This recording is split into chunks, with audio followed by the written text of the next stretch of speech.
भोजपुरिया समाज जिंदाबाद हो भाई। खेसारी लाल यादव का ट्रेलर आ गया बा चुम्मा चुम्मा चुम्मा। अभी मजा आएगा ना भिड़ो। देख कि भैया हो तहलका मचा दे बा। अभी ज्यादा मिनट भी नहीं के होल बा, एकदम तहलका मचा दे बा। 44 मिनट होल बा भैया। 83,000 व्यू आ गए बा और 20,000 लाइक और 14,000 कमेंट आ गए बा। जे की सबसे बड़का अपडेट है खेसारी लाल यादव। लगा था कि पवन सिंह का टक्कर दे दिए चुम्मा के। उनका भी गनवा का नाम है चुम्मा, इनका गनवा का नाम है 2 बार चुम्मा।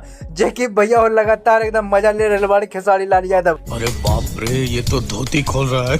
और खेसारी लाल यादव के हीरोइन भी एकदम गजब के बाड़ी भैया। खेसारी लाल यादव का सीक्रेट मार रहा ताड़े और का एंट्री मारने वाले, जैसे पवन सिंह एंट्री मारने वाले और से ही खेसारी लाल यादव टीजरवा में एंट्री मारने वाले और का एकदम बीड़ी से एकदम शुरुआत करा ताड़े। हमके लगा था भैया हो खेसारी लाल यादव पवन सिंह से टक्कर ले ली है। और का की यो गनमा अभी के डेट में 1 घंटे में ट्रेंडिंग में पहुंचे वाला है। का की भैया 1 घंटा में 1 लाख व्यू चल जाये। लगातार व्यू पर व्यू बढ़ रहा बा। का की खेसारी लाल यादव ऐसे कमे के ले बाड़े। कौन सा फिल्मिया के गाना भैया बता दी? राजा राम फिल्मिया के गाना है और पिंकू बाबा गनमा के लिखले बाड़े और विनय विनायक म्यूजिक बनैले बाड़े भैया। बहुत अच्छा गाना हुई। और हाँ, ई वीडियो में आकांक्षा पूरी बाड़ी जे की गजब के मॉडल बाड़ी भैया, बिल्कुल सेक्सी लग रही बाड़ी और बैकग्राउंड भी एक से है। आज चुम्मा है अगले जुम्मे को भैया, ऐसे न कुछ गाना हुई। हमके लगा था भैया हो ऐसे हिंदी कॉपी करल गनवा के। और 9 अक्टूबर के भैया 7 बजे गनमा सारे गामा हम भोजपुरी पर रिलीज हो जाए। रोमांटिक गाना है, जाके ट्रेलर बाद देखिए। हमरो प्यार दुलार दी खेसारी लाल यादव का टक्कर दिलवाई पवन सिंह से। भोजपुरिया समाज जिंदाबाद हो भैया।